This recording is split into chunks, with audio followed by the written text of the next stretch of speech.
If you're looking to get into the business and want to make some good money right out the gate, new construction provides the training, the leads, and the money to get going. Like in my case, where I did it for roughly 7 years, I decided to transition into general real estate and work on different projects like high-rise condos, car condos, things that you can't really do working for a builder that can open up, new doors, more money, more connections, whatever the case might be. But if you're just new to it, getting started, struggling, new construction is a great way to go, and that will get you into a new lifestyle. Welcome to a new episode of Real Estate vs. Technology. If you're new here, new episodes are going to be live every single Friday. So make sure to hit that subscribe button, like the video, and give us your commentary because it is our intention for you to take things from episodes. So apply to your business to have more massive success. Today, we're going to be going to Tampa, Florida, meeting with someone that specializes in the new home construction side for buyers. He's with LPT, and him and his partner focus on that side. We are getting a little bit in technology, how he's navigating, what he's doing. Yeah, they're really cool on his YouTube channel. And Joseph, welcome to the show. I appreciate your time today and getting you on, and looking forward to deep diving into a little bit of you, your story, what you're up to, how you're using technology to grow your business to share with our viewers and audience today. So how long have you been in the business, and what was the catalyst to getting into real estate?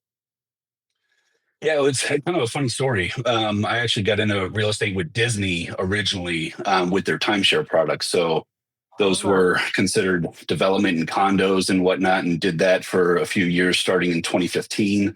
Had to be licensed to do that, but then had somebody bring me over to the new construction world out here in Tampa. And right when it was kind of getting going, and then COVID blowing up here in Florida, it was a good time to be in it. Wow, that's so interesting. So timeshare for Disney. Did you get any perks being in that field? Oh yeah, man, it was great. It was probably my favorite job ever. We had a team that went out on the cruise ships, and we sold Disney's timeshare product on land from the cruise ships.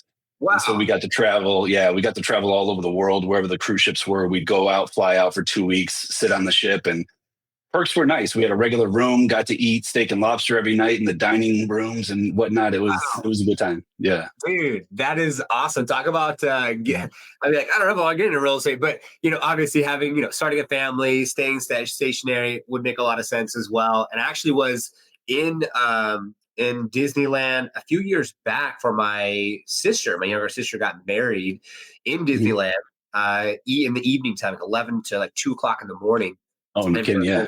Yeah, Hotel Tower of Terror. So definitely, yeah, it's a different vibe than Disneyland over in Los Angeles compared to Walt Disney World in Florida. Yeah. So awesome. Wow, that's awesome. So is it hard to move over and be like, all right, I'm going to give up this travel and doing this to like stay on land? And yes and no. The traveling beat me up. I don't fly very well, and so having to fly all over the world takes a toll, and you're always out away from home. And the ship became home for me essentially, but the flying part beat me up a little bit. Plus, I had never done straight commission only sales necessarily like new construction is. And so it was a big leap, and it took me a little bit to get going and get off the ground. But once I did, it was life changing. So that's amazing. And then did you and your partner meet at the beginning to get into the field, or did you just jump in on your own first? I just kind of jumped into at first. I worked with somebody at Disney that ended up going to new construction field, and she thought I would be great. So she referred me into the builder here. The partner that I work with now was actually one of my realtor partners from when I was in new construction, and we linked up once I jumped over to the general residential side, and so we linked up, and so far it's been pretty cool, pretty good. Very, very interesting. So I'm curious. So from 2020 around the COVID time to like where you're at now, because back in 2020, there was just so many individuals from, like, say, my wife and I and my daughter went from California to Arizona. A lot of people went from California to Florida. How has it shifted and changed over the course of the past 5 years, now being in 2025 since COVID in 2020? Yeah, a lot has changed here in Florida in particular, and then especially the Tampa and Sarasota markets. We everyone was flooding here during COVID, right? And so I couldn't tell you how many contracts I wrote or how many homes that I sold where I never met the person, never saw them, and just got them into a home.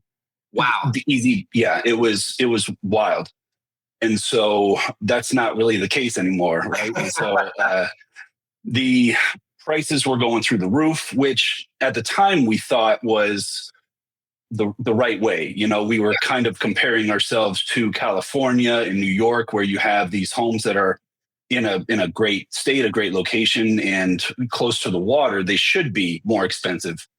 Yeah. But it was kind of inflated, and so now things are starting to come back down. Sales are slow across the country. And so we're evening out a little bit. I think it's at a point now where the prices have kind of hit the bottom of where they're going to be, and they'll slowly start increasing again. But yeah, over the last 5 years or so, it's as we know, it's a roller coaster. So ebb and flow, very interesting. So getting connected with a builder and going in that direction for any of our guests listening, viewers, listeners, what is it like? So building these relationships, are they exclusive relationships? Do you have multiple relationships? Do they just hand you deal flow? Like, do you have to present the buyers? How does that work? yeah, it's a great question. It's funny you ask that now because that's changed quite a bit too. And so when I originally started, like you mentioned, my truck talk videos, which are from a little while back, I should probably start doing those again. Yeah, why not? Yeah, I got some decent feedback from those, but we were needed to kind of go out and market ourselves a little bit, and we still got internet leads from the company or from the company's website. Right. Obviously, we're sitting in a model home, and people can come visit us whenever we want. So those are our kind of free leads as well. The best way I describe it, though, compared to like a general realtor, is that a general realtor has those buyers locked in. Right now, we have BBAs that are locking people in. With new construction, that's not the case. If you're not selling those people on that visit, you're probably never going to see them again, right? So you have to really try to hone in your craft and then be good on what you're selling and be that expert, and don't let people leave in some cases. So a lot of times you're seeing a lot more people and you're only converting so little of them, or so many of them. So you get a lot of leads. You don't have to do that much outreach. But now it's kind of flipped, right? I've talked to a lot of these builders from the general real estate side, and they're having to do all sorts of outreach, realtor events, going out to the brokerages and doing presentations, social media. I talked to one district manager for a local builder. He says they've converted over the last year to letting their agents not even sit in the models anymore. They want them to go out and get the leads from elsewhere and then bring them into the models. So they're leaving their models closed in some cases. Yeah, which I was kind of surprised at, but they said they've been pretty fruitful from doing that. So I was kind of surprised at how it's evolved even recently with trying to get little things going, Yeah, very interesting. That's it's crazy how things have shifted, and it sounds like outside of just you know we will build it, they will come. Now with how many builders, how many people are actually have already relocated, the dust is settled, right? So now it's just like I've heard stories of individuals like even flying to Florida, looking at new homes, and from California, and being like, you know what, my whole family's there. I'm going to stay there. So now kind of where we're at currently, which is very interesting. So back when you could go into models, like what was the conversion rate on that? I mean, you're talking about someone buying the biggest purchase of their life, and then walking into a model and you got to convert them right on the spot. How was that conversion like? They wanted it to usually be right around 10%, right? So you're seeing 100 people, and you're closing 10 of them. Now you're supposed to. The funny thing is there's so many different product lines and demographics, even locally, that I had one community that I worked in where, not exaggerating, more than 50% of the people that came in got denied. And so, even if you wrote that contract, you're thinking you're home free, then it gets denied and you're having to put the home back on the market and start over.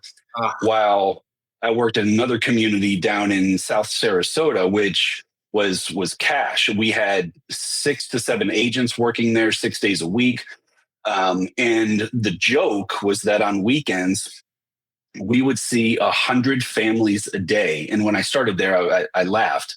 But on weekends, you didn't eat lunch. You were working an extra 2 hours because we literally saw 100 people come through the door a day, and you were trying to sell every one of them. Now, granted, this was just about 2 years ago, year and a half, 2 years ago, but yeah. It's still wild in some places. And obviously, when you're seeing that many people, the conversion's a little bit different. But Yeah. it's you do get some pretty good traffic in models a lot of times. Yeah. Wow, that's so interesting, man.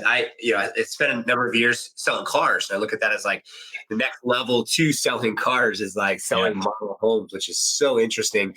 So how have you positioned yourself, and we can get a little bit of technology talk with this as well, to be able to be more aggressive in the marketplace to bring those buyers to the builders? Yeah. So around here, we have a ton of inventory, right? And in my experience with talking to other realtors on this side of the business and on the new construction side of the business, I've learned that a lot of buyers don't even realize that they can purchase new construction, or they don't even know new construction is a thing. Interesting. Another thing I realized is that a lot of realtors don't know how new construction works.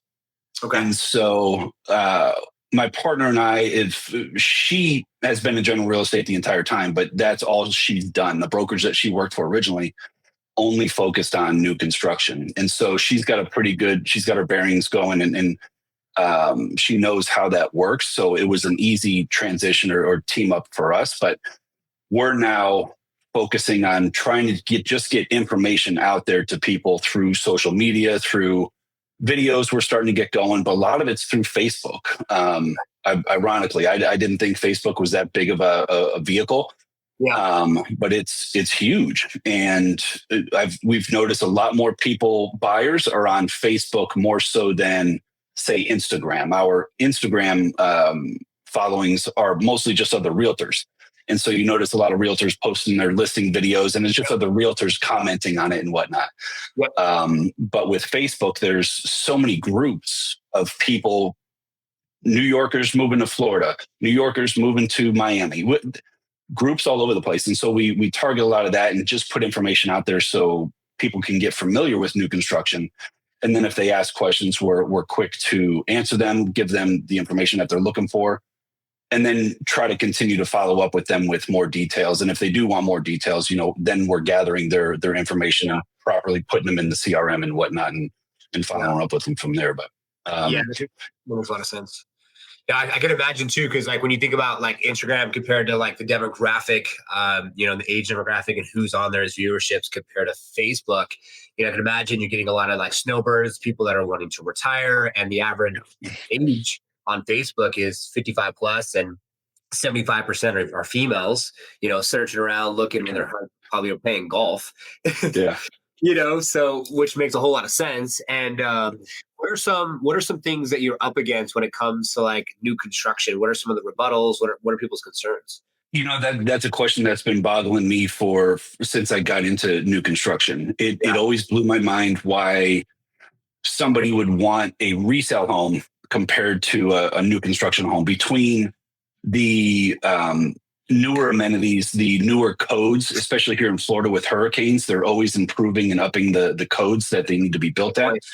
And a lot of these older homes aren't built to really withstand a lot of the winds that come from a hurricane or the storms. And so new construction is set up for that. And then right now with the incentives that are going on, it makes 100% sense to buy new construction with rate buy downs and covering all the closing costs. But to answer your question, the big rebuttals that we get are usually things like amenities, because with these new construction communities, they're not building the amenities for 12 to 24 to 36 months sometimes. Wow. And so the idea, from what I understand, is that a lot of these builders are accumulating that HOA money or the CDD fee money to then build the amenities. It's not always the case, but but if you're one of the first buyers in a community, you're not going to have any amenities to use for years. And so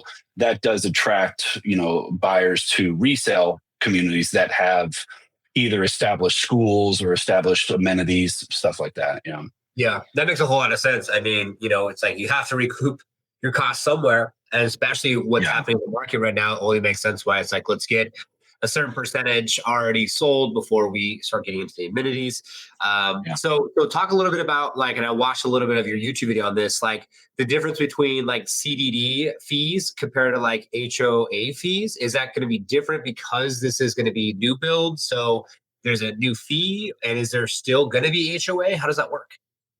Yeah, great question. So apparently it's relatively new to the country, except for people in Florida. So when everyone moves here, they have no idea what a CDD actually is, or no idea. Yeah.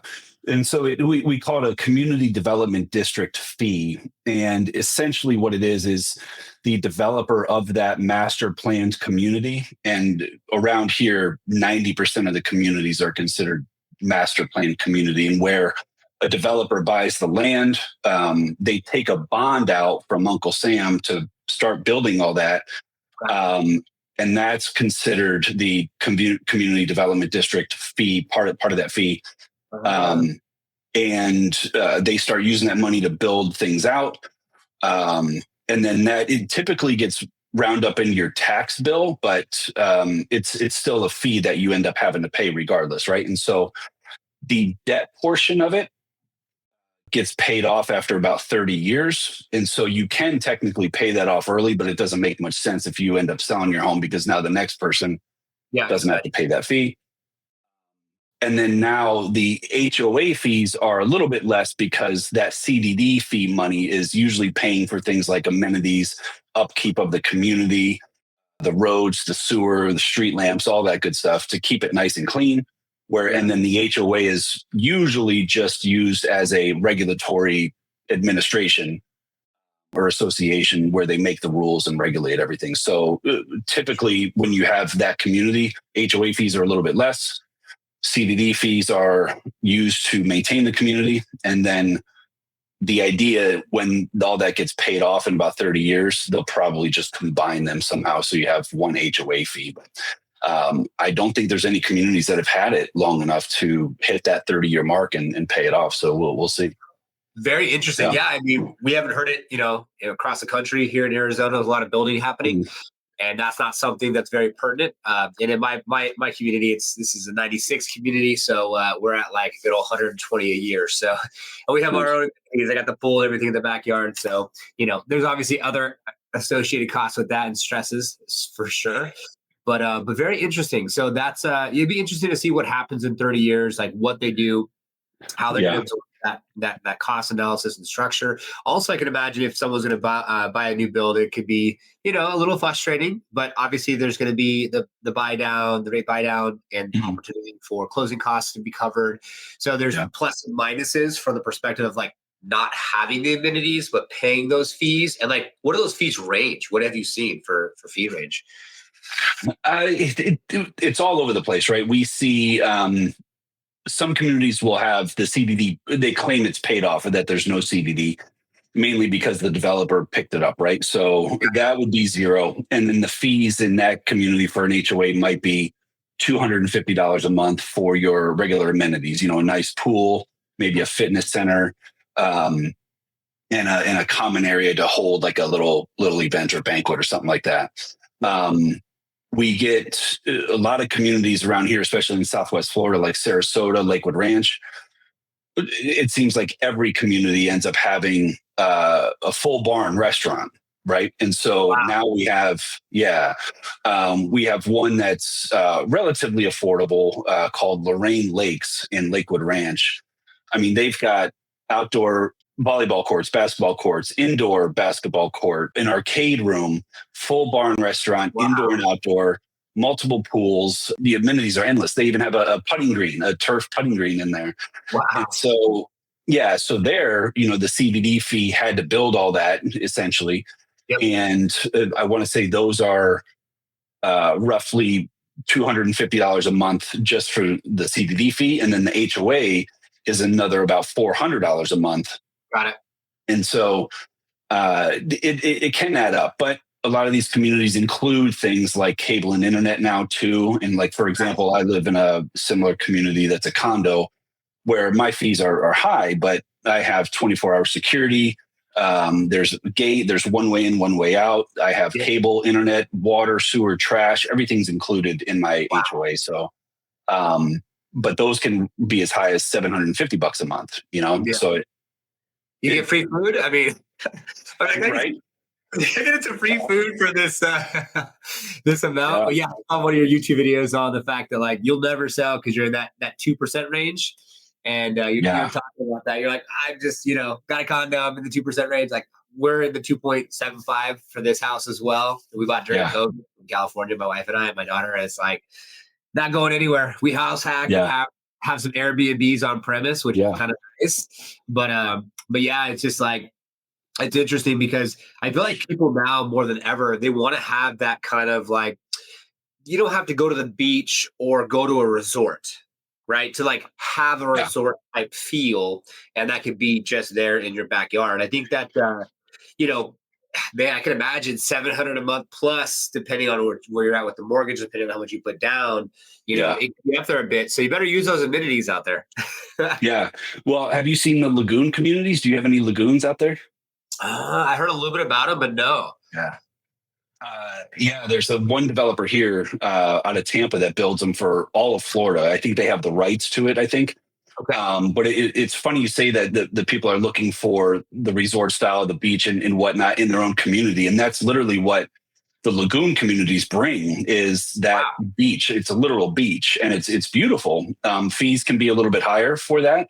Ironically, they open them up to the public for, I want to say like a $25 day pass or a $50 day pass. But it's funny that you say they want that close where, we have a beach. I think the rule of thumb is in Florida, you're never more than an hour and a half away from a beach. And yet people still want a beach in their own community. So it's kind of funny. Oh my God. That's so interesting. Yeah. I've seen too nowadays because of, I can imagine those type of communities. I saw a Kickstarter campaign on a device that basically, speaking of technology, that actually goes up and down with weights and it's giant round thing. And it literally pushes out the water to make artificial waves. We got one of those coming up in Wesley Chapel, I think it is, which is just north of Tampa. I think they might have started on Kickstarter. Actually, they're trying to get that going too. Yeah. Interesting. Yeah. So a lot of things are shifting and changing, but I can see it, from just my wife and I on a small scale, ever since COVID, it gave us the idea of like, hey, if we're going to be locked down, if it's going to happen ever again, knock on wood, hopefully it never does. Like we want to have the pool and the hot tub and the gym and everything on site. And so that's kind of what we built here at our personal residence, just so we don't have to go anywhere to have that. And then we started like, hey, well, might as well put it on Airbnb because we built this experience. And now people are like, okay, cool. If people all over the world that come to our personal house, whether, obviously it's a wedding or soccer tournament or whatever, but it works out, which is super cool. And hey, kudos to those builders for like, or now the HOA or, the communities to be like, hey, to the public, $25 to $50, man. It's like, holy cow, it's a whole different business model. Yeah. Well, it apparently is done so well that now there's hotels and resorts that are building them. Orlando just built one major resort, luxury resort out by Disney that's got the Crystal Lagoon too. Yeah. And it's they're pretty popular. They're pretty cool looking. Wow, man, that's super cool. I love that. Yeah. So getting a little bit more into, your teams, you said you have a team that you work with. And so how does the team work? And I see you with LPT. So is that like building a team through your brokerage and what have you on that side? Yeah, so we're not necessarily officially a team, I guess. It's just my partner Sydney and I work side by side and together, and we kind of do independent marketing, but we tag each other and everything, and we try to measure what works. She's a little prettier than I am, so she may attract a certain type of buyer, and I might attract something completely different. So we're trying to measure what works, what doesn't, what gets people fired up. Just the other day I posted something about HOAs, and I didn't have enough time to respond to everybody's battle comments. But so we work together, spend a lot of time touring new communities, reaching out to the builder reps, and basically are sharing everything that we do. And so far it's been pretty good. She'll take care of things that I can't, and when she's busy, I'll take care of those things that she can't for her buyers. And it's been all right so far.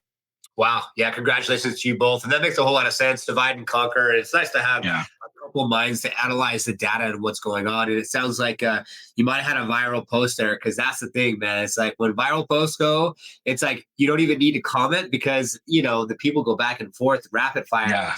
Oh my God. All right. Well, this is now not the post I intended. It's turning into something completely different. 100%. There's two that are arguing right now. And I got to the point where I just let them battle it out, because the way Sydney and I look at it is, the more engagement that's on there, the more people are going to see it, and they're going to then, maybe come to us for whatever. They keep seeing our posts. And it's funny, because she's had other realtors and even mortgage brokers reach out to her and say, hey, do you think this Facebook group is for you only to advertise? And then, on the flip side, she's got people reaching out to her and saying, hey, I saw your post and I'm glad you posted that. Please send me information about this. And it's, you're always going to have people that hate on you and don't want you to do well. And then, there's others that need help. So we're here to help those people out. Dude, 100%. The Facebook, I think that people totally miss the mark from the perspective of Facebook groups. There's so many out there. Like out here, we have Gilbert groups, because I live in Gilbert, Arizona. And it's by team of real estate professionals. And so they kind of definitely have a strong arm on it. And you got to pay money if you're going to be advertising pretty much anything. Yeah. And just like Nextdoor, right? Nextdoor is another one too, where agents are using Nextdoor to literally post in Nextdoor and building an entire business from literally just being someone who's like, I don't know, I guess the person in the know, right? What's happening in the community, what just went down, giving some commentary, letting the community members say this, that, and the other thing. So it turns into so much more. But I think that there's a lot of, I guess you could call it almost like backdoor marketing. It's like, you don't really need to be in the front end. You don't really need to have like this big brand. Or I know in your market, we've actually had, for our future listeners out there, Adam Hancock on our podcast, Real Estate First Technology. And this man has a YouTube channel that has 7 to 8 million views, and he's at $500 million since 2020 on YouTube, right? He does Sarasota, a lot of your markets. He's on the top side that sponsors our show. And, you could be a face and you could have like, that, or you could do what you kind of do. So like, how do you navigate the group pages for viewers and listeners out there to like potentially, muster up business, or, just add to the conversation, but of course, let them know that you're in the business? Yeah. Good question. Yeah. So again, like I mentioned before, we try to put that information out there just so people have it and are aware. Every so often, we'll put stuff out there and say, contact us for more information or whatever it might be. But we typically will put our business card in there somewhere. For the ones that we are advertising that we want quick feedback on, we'll put our email addresses, phone numbers, we'll tag each other. And then that way the both of us can respond when people have questions and whatnot. We're still testing some of that out. We do want to get into the short form game with YouTube, because like Adam kills it on the long form and the full screen cinematic stuff. His videos are fantastic. But, we think there's a little bit of a shift with short form now, and, Instagram obviously is short form and reels and whatnot. So we want to get in the shorts with YouTube, but we're still testing a lot of it out. We use AI for quite a bit with getting the copy or the captions along with the photos that we post, but we'll always tag as many groups as we can that are relevant to that product or that area. So if we're focusing on Sarasota, we only want to focus on Sarasota groups, because people have yelled at us for posting outside of that group. You realize this is in Tampa, not Sarasota, right? Sorry. but some of those you have to be careful too, because like you said, there's some that make you pay for stuff, and there's some moderators or admins in there that will kick you off. And we've been bumped from a couple of them, and we've had to try to get back into them. So um, you have to try to play nice. You can't put anything in there that's gonna cause anybody to really hate you or leave negative reviews. But we're still testing it out. We're using AI to come up with those captions and call to actions, what we can and can't put. And then even now creating individual photos or thumbnails, I guess, if you will, of what we want to talk about. Like for the HOA one, I made one. And then now again, like I mentioned, we're kind of testing out, trying to do a certain type of listings for people. And so I had AI make a home that had a for sale sign that was all disheveled and broken up, and then a already sold sign that was beautiful and lovely. And so we're trying out little different things, and then just kind of measuring the feedback and what works and what doesn't. But we have a few things in place that have worked pretty well for us, like maximizing how many groups we can hit, focusing on those areas, and targeting certain groups, certain people at certain times too. Dude, it's amazing. Honestly, with AI and everything out there right now, it's like, it's extraordinary. And it's crazy because now with AI, and you can do the videos where you can film a video and then turn yourself into a different character or avatar. It's kind of scary because you're like, man, who's real, who's fake? I don't know. Half the stuff you see nowadays with like, whether it's a car getting crushed or whatever the case may be, it's like, is it AI? Is it real? Someone's jumping on something and fall off a cliff. It's almost like, all right, like enough is enough. I don't have time to watch this stuff. But sometimes you get sucked into it and you're like, what?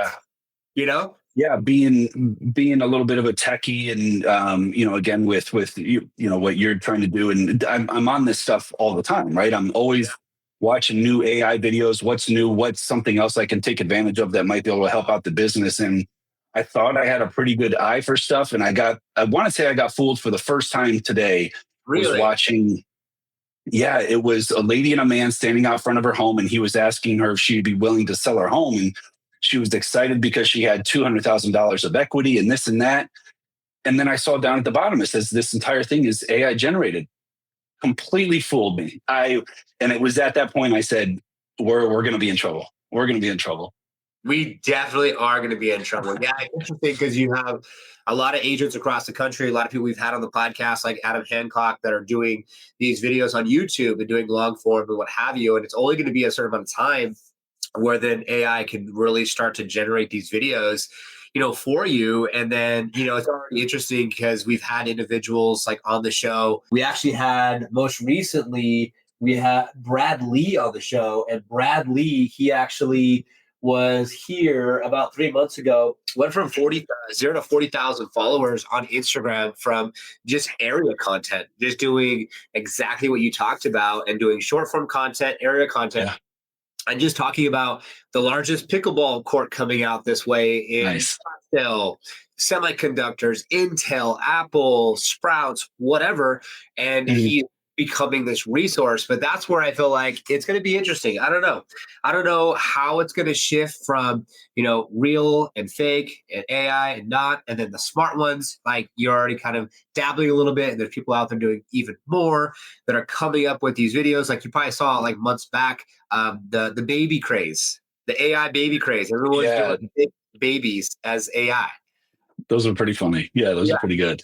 Yeah, those are really good. So you're seeing that. And so we'll see what happens with that process. Because I feel like the biggest thing is that, a lot of our guests have, and also we preach at the Liftoff Agent side that sponsors our show, is that, build that parasocial relationship and, build know, like, and trust in your sleep by adding value, because value, right? 7 triggers to yes. You do something for someone else, you're not expecting anything in return.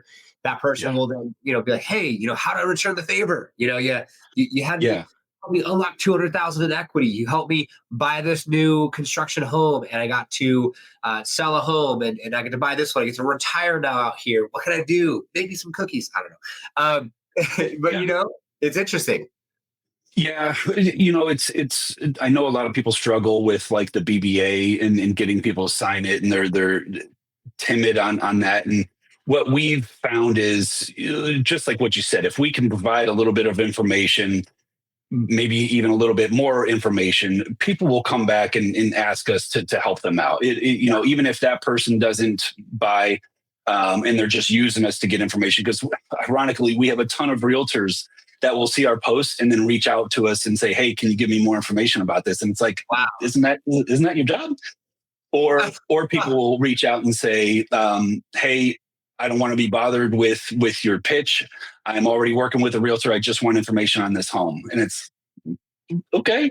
But with them, we'll provide it, and maybe if they end up canceling with their realtor later on, maybe we'll get a referral from it. Whatever.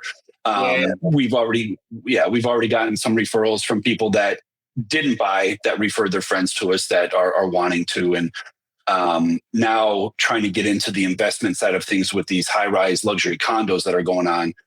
We're getting a lot of referrals from that too. So it's like you said, if you can provide a little bit of a service without asking for anything, it'll come back to you. Yeah, 100%. Now, getting into that segment, because I know that's something that you are exploring, getting into high-rise luxury type apartments. Are these going to be like more rentals for sale? How does it work? Yeah, so there's a lot of restrictions down here with counties and cities with things like Airbnbs and Really? certain places just don't allow it. Certain communities have changed their restrictions because it got out of hand, and so we have to be careful with some of that stuff. But the condo industry is it's funny. I just made a video about it last week.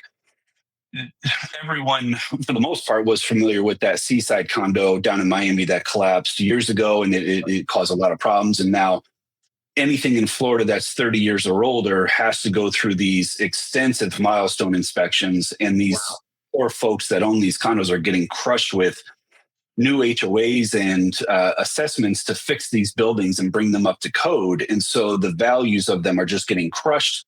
Yeah. The fees are going through the roof, and these people can't sell them. So these older buildings are struggling, and that's what's kind of hitting the news, is like the condo market in Florida is getting crushed.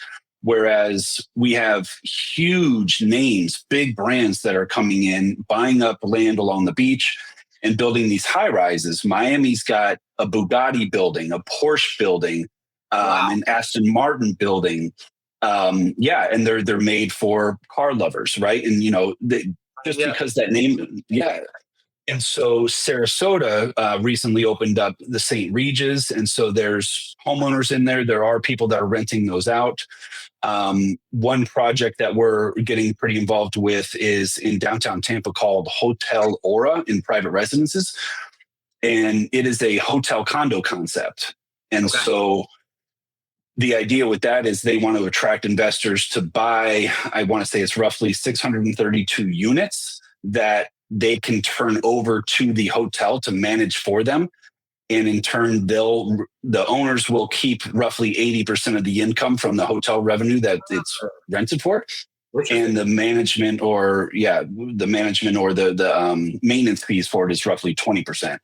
And so that's been a pretty big project where we're trying to get a little bit more involved with. And what's wild to me is that these Aura, Ritz-Carltons, all these private residences with these big names, in many cases, they're selling out of their units before they even break ground in construction. So there's clearly a business there and a want for the luxury high-rise condo projects. The amenities are top notch. You get valet service with your car, concierge everywhere. And then with these hotel brands like Waldorf Astoria and Ritz, they grant you access to a lot of their hotels throughout the world too, with different perks. Yeah. So it's kind of a cool concept that's blown up quietly here in Florida. Yeah. Very interesting insight. And you're hearing it first on Real Estate First Technology. Make sure you like, subscribe, hit the notification bell if you haven't already done so. And Joseph's contact information is down below. That's very interesting that, I feel so bad for the people that have owned those condos, for 30 years. It's almost like, what do? Just it's like move out, destroy it, move on. Like, you know what I'm saying? I mean, the fees that could be, I can imagine, it could be outrageous. Yeah, yeah. So the one of the problems was that a lot of these buildings weren't collecting what we call reserves, Yeah, right? And so along in those HOA fees, they should be collecting reserves for big things like if you have to replace the roof or yeah, HVAC systems or whatever. But instead, in many cases, these owners didn't want those reserves to be collected to keep the fees low, but now they're getting hit with those assessments and they're having to pay for it. And so I had one customer in downtown St. Pete yeah. that had I want to say it was a $40,000 assessment that he had to pay right then and there. Whoa. Yeah. And so what are you supposed to do? You know, if you can't afford that, you got to sell, but now you're having to drop the price so low that it sells. And then people start asking questions. Well, like, what's the problem? Oh, now I have to pay that $40,000 when I buy it? No, thanks. You know? Exactly. Yeah. Just like cars, right? You're like, you got a lemon, rebuild title. What's going on here? Like flood car. Yeah. Um, Yeah. Very, very interesting, man. Yeah, I mean, people want to save those fees, but at the end of the day, it's like you got to be proactive, especially Yeah. hurricanes and what happened with that one property. I mean, these buildings, it's like 30 plus years, and it's so interesting that like, the developers they made theirs, they're gone, right? Like, not Yeah. my problem anymore. Yeah. Wow, wow, wow. Yeah.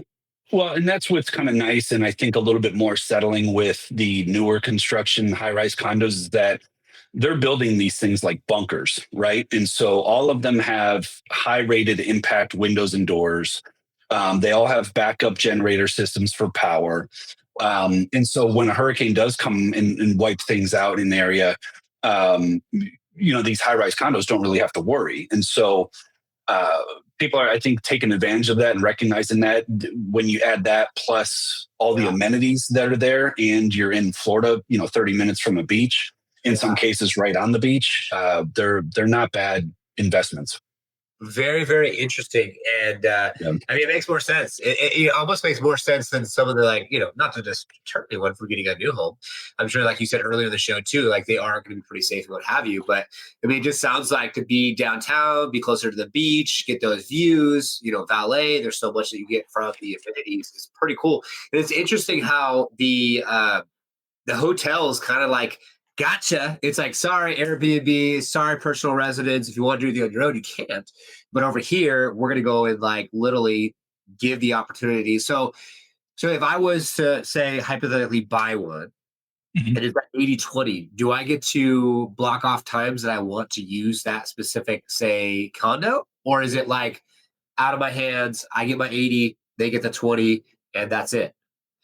Yeah, great question. I asked the same thing because I said I want to stay in it once in a while. Yeah. It is completely yours, 100% yours, and you can do whatever you want with it. So yeah, Really? you can block off times if you know when you want to come, or if you just wanted to last minute stay something and it was available because somebody didn't book it through the hotel, you can go right into it. Yeah. Yeah, obviously you have to give them a little bit of a heads up because they have housekeeping that is in there. All of those units have to be furnished as well with their furnishing packages. So all of their furniture is going to be in there, nothing of your own. But yeah, absolutely, you can stay in it anytime you want. And I thought about that for family. I have a lot of family that's up in New York, and Yeah. with it being right downtown, you have the cruise port that you can walk to. You have Emily Arena where the Lightning play it's in walking distance, Yeah. and everything else that's coming. It's a great spot to just come hang out for a little bit or visit family or vacation. And so, yeah, I would want to be able to offer that to my family or even for myself because I live in Bradenton, Sarasota, which is only 30, 45 minutes south. But if I wanted to go to a hockey game, I would want to stay in that unit for the night, So absolutely you can. Yeah, great question. And that's awesome because then whoever does invest and you get the furnishing package, it's like not your furniture. It's theirs. They deal with it. It's on them, which is nice Yeah. because sometimes people just don't treat things like obviously their own, like a rental car. It's like, sorry, it's not mine. I'm just renting here. But I love that way more than like we talked about earlier to the point of the timeshare because then it's in your favor. Yeah, it's funny you mentioned that too, because even with Disney, they started the concept of, as far as I remember, they started the concept of a point system as opposed to a week system. So you would buy points that you could cash in that were worth X amount of days, depending on the season, right? So obviously, Christmas time, those points aren't going to be worth as much. Um, but your agreement was only for 50 years. Huh. So we never actually called it an investment because after 50 years, you literally turned it back over to Disney and they could do whatever they want with it. Interesting. Um, yeah, and they always had the right to first refusal too. So if you did ever decide to sell it, Disney would have to step in first. You can imagine working with Disney; they've got the best lawyers in the world. They know what they're doing. So, Yeah. um, I'll play with them. but this hotel condo concept is relatively new to Tampa. I believe they're the only ones that are approved for super short term or daily or nightly rentals in Tampa as well. So they kind of have that exclusivity. But it's been pretty popular so far, and they have two kind of plans. They either let the hotel maintain it on their own, and you collect your portion of it, or for the first 2 years they will guarantee you an 8% return, and then after the 2 years, if you want to continue on and be part of the hotel, you can do that. If you want to sell it back to the developer, they will buy it at whatever the market rate is at that point. And Huh. so, we're telling people it's almost a guaranteed risk-free Yeah. investment because they're guaranteeing you 8% annual return for the first 2 years. So that's made it pretty popular so far too. Very interesting. All right, viewers, listeners out there, you want an 8% return option by sell back to the builder after 2 years? Great. Or get 20, roll the dice, Yeah, get 20. yeah, You never know. But no, that makes a whole lot of sense because that's something that's like, as a business owner myself and with hundreds of clients across the country, as a team, there's a lot to manage. And I love it. yeah, Don't get me wrong. It's just having something like that you can set and forget and not have to think about it, which is yeah. great. And that way you can allocate and diversify your portfolio. Not a bad move. Not a bad Yeah, move. which that reminds me, I was just dealing with an investor from New York yesterday that on a different project down in Venice, which is another area that's kind of blowing up for residential, single family homes and condos, Yeah. small condos. Right. But he wants to be completely hands off too because he lives in New York, and we're seeing a lot of that. People don't want to be bothered; they just want to park their money in something that they know is going to make money. Yeah. And this opportunity is huge. So you reminded me I have to send this over to him right after I jump off this call. So Hey, it all happens for a reason, man. And yeah, yeah, the point system, very familiar. My wife and yeah, I have a Shell Vacation Club. We're actually going to be selling out of our timeshare just because every time you go, viewers and listeners, you know how it goes. You go, they're like, hey, free dinner, $100 gift card, come to a quick little seminar. And it's just like the same yeah, song and over and over again. I'm like, no, that's yeah, why we got in the Airbnb thing because in Arizona, it's pretty chill. Outside of the Karen down the street that wanted to go ahead and complain to HOA. It's not Karen. I'm just joking. Sorry, any yeah. Karens out there. And that was all null and void because the HOA bylaws have been updated in our specific area since '93. So viewers and listeners out there, read your bylaws. And don't just Yeah. go with the letters and think that the letters are going to be the end all be all because they're not. But outside of that, it's pretty chill. Like last month, we made like $7,000 off our house, and Wow, we're good at for you.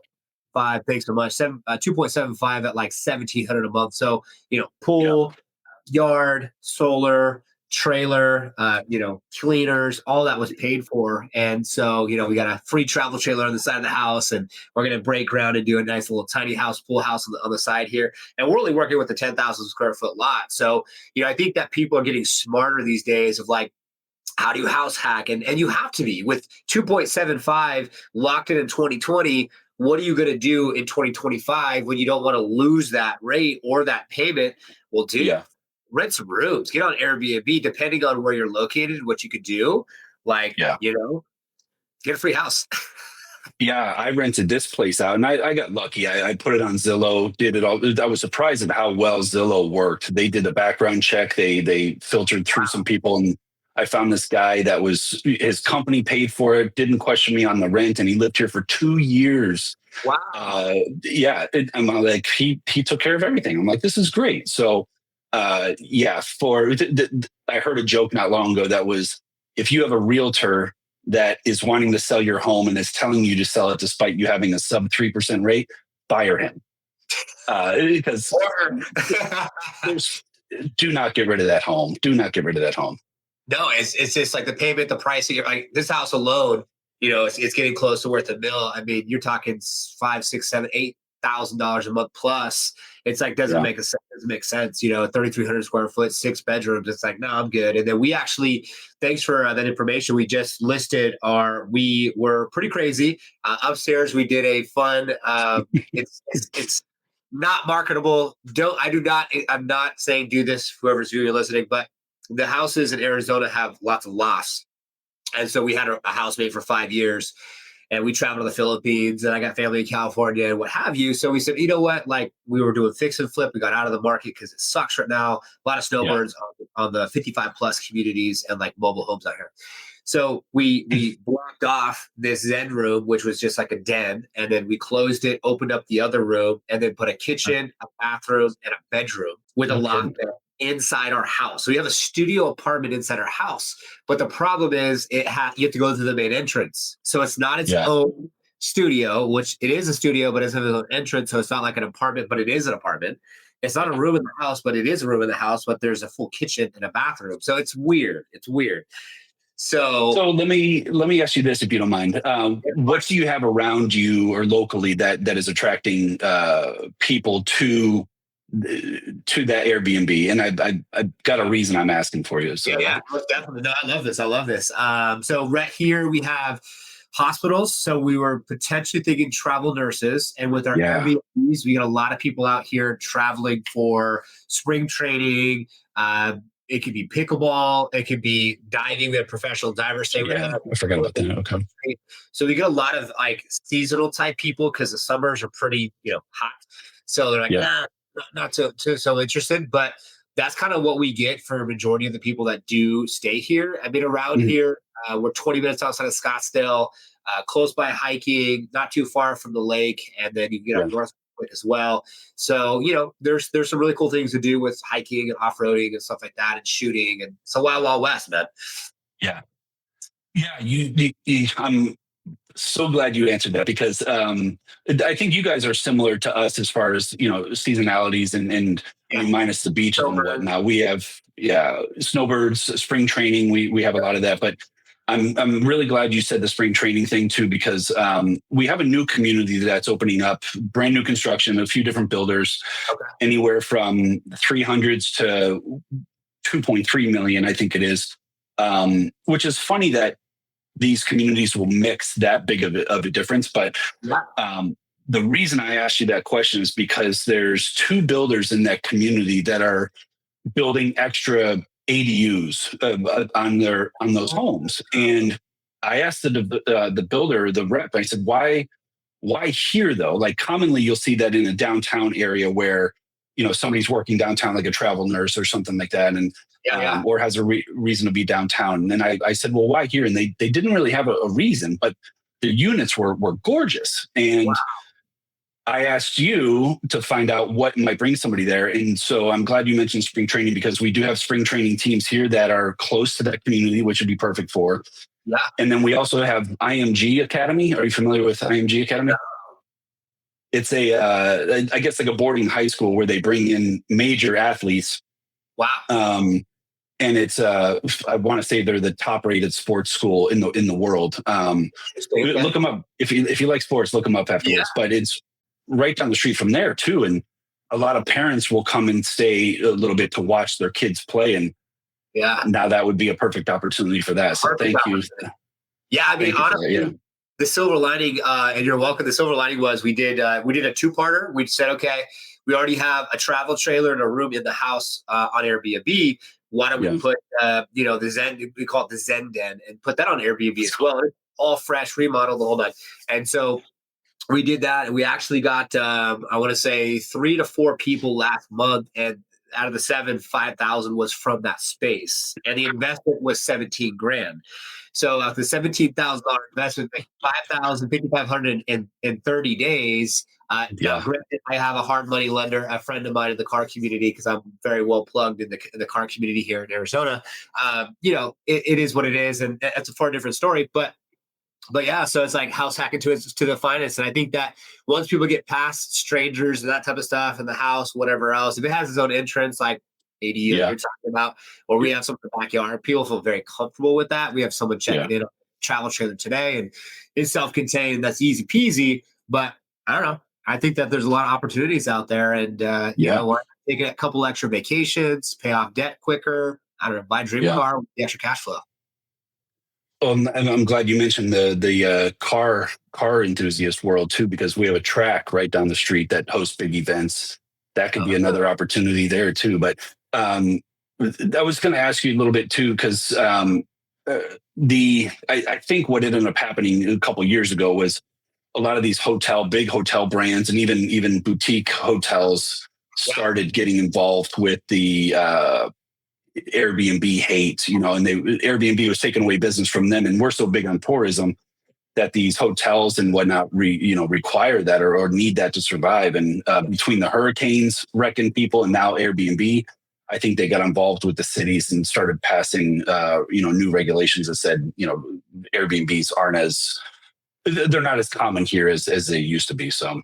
Wow, that's unfortunate. Yeah, look at Airbnb compared to like hotels. It's like hotels is a great place to lay your head at night and get in, get out, and like go out and do your thing. And I feel like Airbnbs are shifting to experiences. And so now it's like you stay with us. We have the gym, we have the massage chair, we have the pool, we have the hot tub, the trampoline, the fire pit. There's lots of things to do here.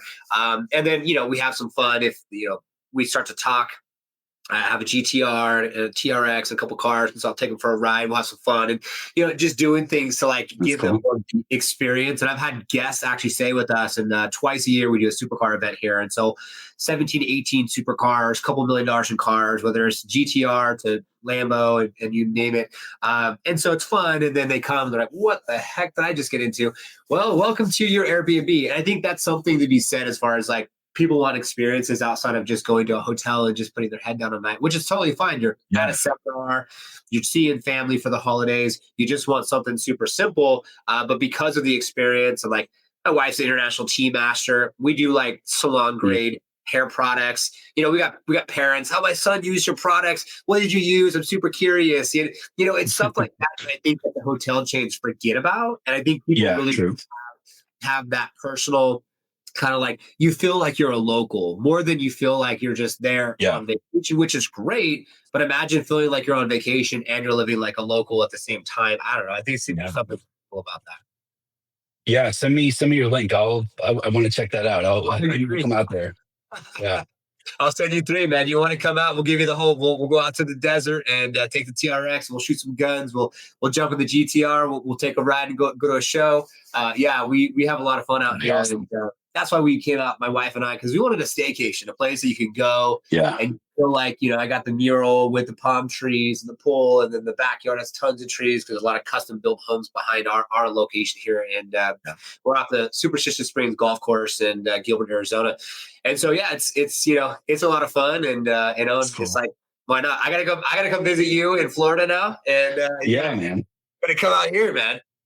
You got to check out the Hotel Aura for you. We got the track. We got the beaches. I can bring one of the cars too. I don't know how much time we got left, but the car condos are becoming a huge thing here. Do you guys have those? Not yet. No, we do not. So I forget who the developer is, but just north of Tampa, where I-4 and 75 kind of meet, which is a big interchange here. They opened up Motor Enclave, which was this big resort, if you will, for car enthusiasts. They have kind of a dirt or a mud track, and then they have a proper racetrack that winds in between the car condos. And you could buy these condos that would house your cars. Plus, they had a loft in them that you could decorate however you wanted. So if you wanted to put TVs and kitchens or whatever in there, if you wanted to live in there, I think you could. but those were going for $1 million and they sold out pretty quickly. And now that's become a trend down here where there's executive or luxury car storage, and then they're building experiences around those as well. So you can keep your boat, your RV, your hypercar, supercars, and still take it out around a track too. And so it's considered a condo. Sydney, my partner, has actually already sold one, I think, for $1 million here in Sarasota. Wow. And that's a kind of a big business too. So bring your cars when you come down too. Dude, that'd be awesome. It sounds like definitely a fun time out there. And I've actually never went to outside of Walt Disney World.